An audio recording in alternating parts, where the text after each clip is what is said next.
Let's begin with the power plant, the engine, what makes this baby move, and that is a 3.5 liter EcoBoost high output V6 engine, mated to a 10-speed automatic transmission, 450 horsepower. It will get better in 2022, just a moment here.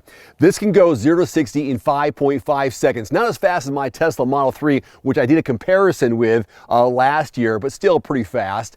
15 miles per gallon city, 18 on the highway. Now for 2022, Ford is doing what they can to go head to head with Ram's 702 horsepower TRX. And that is, they're gonna put a 5.2 liter supercharged V8 engine, the same one you'll find and do find in the Mustang Shelby GT500. That one gets 760 horsepower and 625 pound-feet of torque. So that one should do some damage in 2022. And by the way, the exhaust note, super sexy. Stand by. Can I get a hell yeah or a like or something for these 37-inch BF Goodrich all-terrain tires, which increases the approach, departure, and breakover angles and increases the ground clearance from 12 to 13 inches?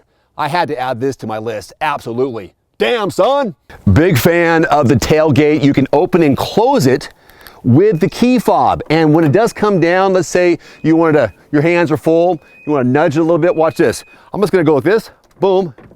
It gets the hint. It closes on its own. So you have that option, soft open, soft close. There's also just the pad underneath. So a lot of different options that makes this a versatile tailgate. Got the ruler right here. So very easy to use this as a workspace for any kind of projects outdoors.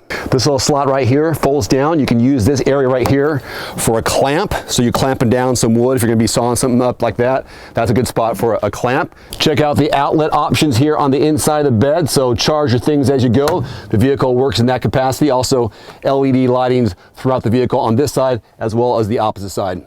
This, which is not anything new, but it's nice to have, easily to walk up there. I have it on my F-150. This has a nice little bed liner in it, so very happy about how cool this is. Not a lot of new things, but it's still pretty damn cool. And boom, nudge up, close up, and you're good to go.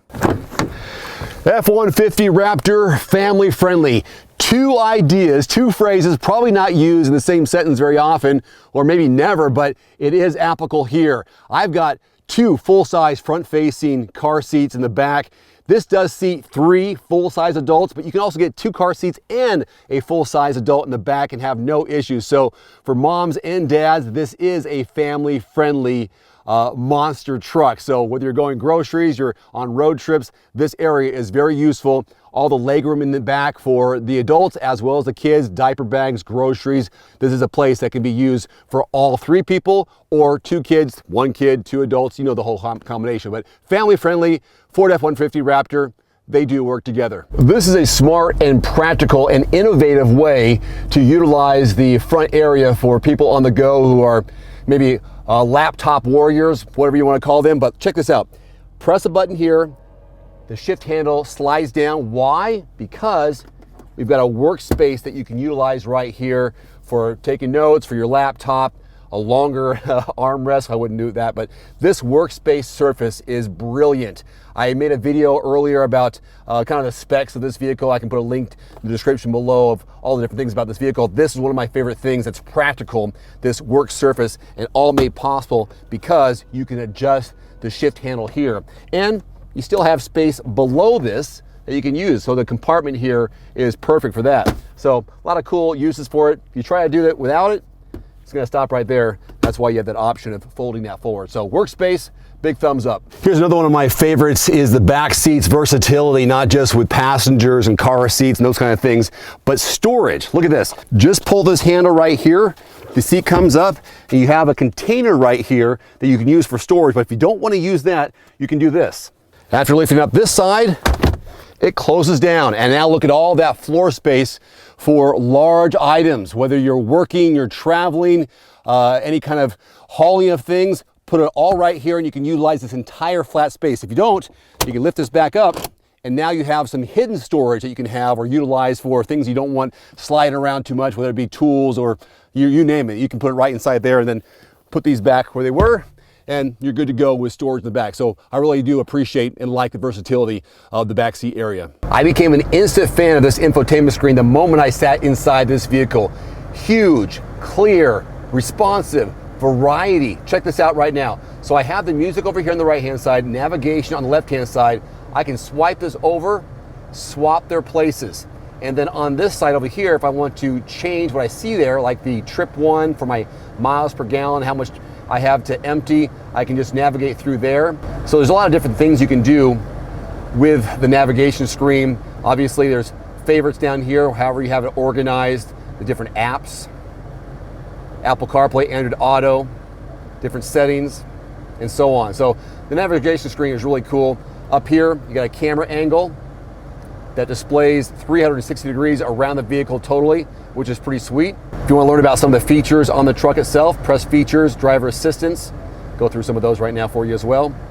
So this is all the different things the vehicle has. The cruise control, lane keeping assist, which will keep you within your lane. The rear view camera, obviously right there. You saw some of that before. Look how fast it reacts. So a pretty versatile and high-tech infotainment screen.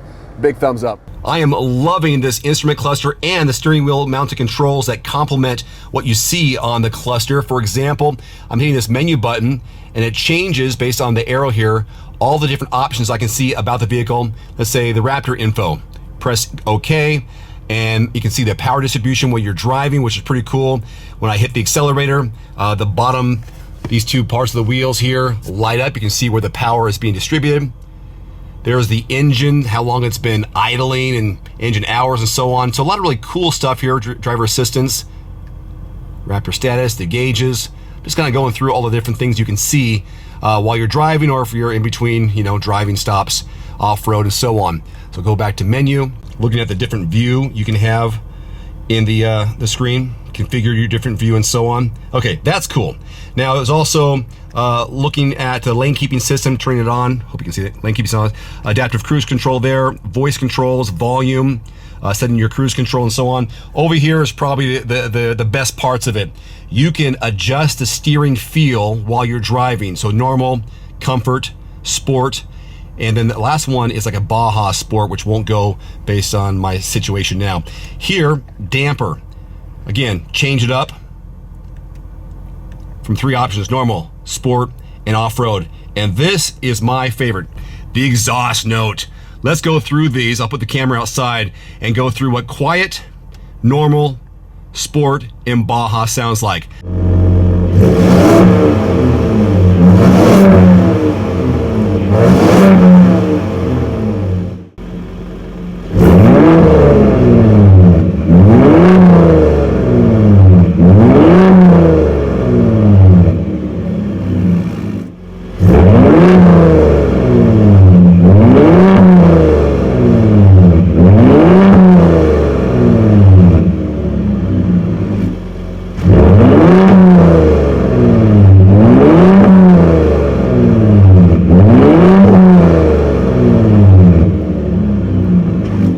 Last but not least, you kidding me? MSRP, beginning just around 64 grand, and you can get this thing loaded with a lot of extras, and the price tag goes sky high. Let's begin with ours right here. This officially is the 4x4 Super Crew.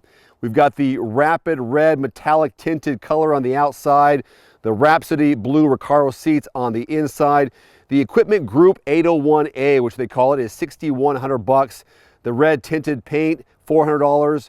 The Power Tech Package, an extra $2 grand. And here's a big one, the Raptor 37 Performance Package for $7,500. The bed liner spray in for $600. So what you see right here, just over $80,000 with destination delivery, $82,000 and change. It's a lot of money, but you get a lot of Raptor for it. I've got links below this video to other Raptor related videos. Check it out. Until next time, I'm Dave Erickson. Thanks for watching. Adios. One final note, if you are in the market for a new vehicle soon, great. Connect with your local dealership and price and test drive at least 3 different vehicles. A vehicle's strengths and weaknesses can only be discovered when you are behind the wheel. My reviews can be good, but you need to test drive these yourself. Visit quotes.everymandriver.com, select the make, model, and your zip code, and you'll get invoice pricing in your area on those vehicles. Shop smarter with price quotes at quotes.everymandriver.com. Thanks for watching. Please click subscribe and give us a thumbs up. See you next time.